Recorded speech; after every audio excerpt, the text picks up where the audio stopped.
वापस आने पर स्वागत है दोस्तों। आज मैं आपको एक संदेश पर सोचने को कहता हूं जो सच्चे बदलाव की बात करता है, न सिर्फ व्यापार में बल्कि सोच और नेतृत्व में भी। हमारे सीईओ ऐश मुफ्रेह से जो आप सुनने वाले हैं वह संक्षिप्त, तीखा और बिल्कुल सही समय पर है। यह हमें चुनौती देता है कि हम अतीत को दोहराना छोड़ें और अपने चाहे भविष्य को साकार करें। इससे पहले कि मैं अपनी राय और टिप्पणी दूं, मैं आपको यह छोटा पर शक्तिशाली क्लिप पूरा देखने के लिए प्रोत्साहित करता हूं। जल्द मिलते हैं। किसी कम योग्य व्यक्ति से सलाह लेने से बुरा कुछ नहीं। तो हम सभी स्पष्ट हैं कि हमें बदलना होगा। हम जानते हैं कि यह बदलाव पहले जैसा नहीं होगा।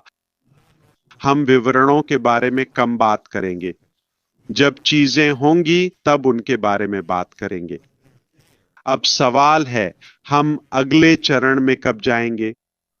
ठीक है, संक्षिप्त और सटीक मुद्दे पर। ठीक है, अगले चरण की बात तब तक नहीं होगी जब तक पुरानी सोच से पूरी तरह मुक्त न हो। अगर आप 3 साल पुरानी सोच में हैं तो हम तैयार नहीं, मैं भी। अगर मैंने सभी सीख और गलतियां लागू कर ली हैं तो हम ठीक हैं। यह एक शक्तिशाली सच्चाई है जिसे हम कभी कभी भूल जाते हैं। आपसे कम योग्य व्यक्ति की सलाह लेने से ज्यादा खतरनाक कुछ नहीं, और ऐश ने इसे बेहतर नहीं कह सकता था। तो यह अहंकार की बात नहीं है, यह बल्कि स्पष्टता की बात है। यह चुनना है कि हम किसे अपनी यात्रा को आकार देने दें। हम सब मानते हैं कि बदलाव अब विकल्प नहीं रहा, यह जरूरी हो गया है, पर एक बात है, यह नया अध्याय अतीत जैसा नहीं हो सकता।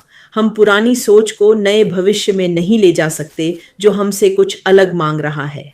ऐश ने एक महत्वपूर्ण बात कही, हम आने वाली चीजों के बारे में कम और उनके यहां होने पर ज्यादा बात करेंगे। मुझे लगता है कि यह बुद्धिमानी है। जब नतीजे खुद बोलते हों तो अटकलों पर सांस क्यों बर्बाद करें, है ना? तो असली सवाल यह है, हम अगले चरण में कब जाएंगे? और जवाब बहुत सरल है, जब तक हम पूरी तरह से अलग नहीं हो जाते। किससे? पुरानी संस्कृति, पुरानी आदतों, पुरानी मानसिकता से।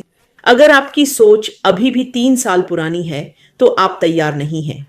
ऐश ने विनम्रता से कहा, मैं भी शामिल हूं। यह एकजुटता की बात है। आज के कामकाज में सारे ज्ञान, कठिन सबक और बढ़ते दर्द को लागू करना। तभी हम कह सकते हैं, हम अच्छे हैं, हम तैयार हैं, और हां, हम ठीक हैं, जैसा मेरा भाई ओलिवर कहता है। तो आज आपकी चुनौती यह है, अपनी मानसिकता का ऑडिट करें, अपनी प्रगति की जांच करें, अपने आप से ईमानदारी से पूछें, क्या मैं वर्तमान में जी रहा हूं या अतीत को भविष्य में खींच रहा हूं? अगला चरण तैयार लोगों के लिए है। यह आपकी उम्मीदों से कहीं ज्यादा पुरस्कृत करेगा। और हां, आप में मैं भी शामिल हूं। काफी शक्तिशाली है ना? पुरानी सोच छोड़ने से वास्तविक विकास होता है, और यही इस यात्रा का मूल है। अगर ऐश का संदेश आपको छू गया और सोचने पर मजबूर किया तो बस आगे न बढ़े। आइए इस बातचीत को जारी रखें। कमेंट सेक्शन में अपनी राय दें। ऐसी और जानकारी के लिए चैनल को सब्सक्राइब करें। अगर प्रेरित महसूस किया तो वीडियो को लाइक करें। बताएं कि संदेश का कौन सा हिस्सा आपको सबसे ज्यादा प्रभावित करता है। इस वीडियो को किसी ऐसे व्यक्ति के साथ शेयर करें जिसे इसे सुनने की जरूरत है। और हाँ, हम सिर्फ बदलाव नहीं देख रहे, हम खुद बदलाव बन रहे हैं। अगली बार तक फोकस्ड रहें, बढ़ते रहें। धन्यवाद। अलविदा।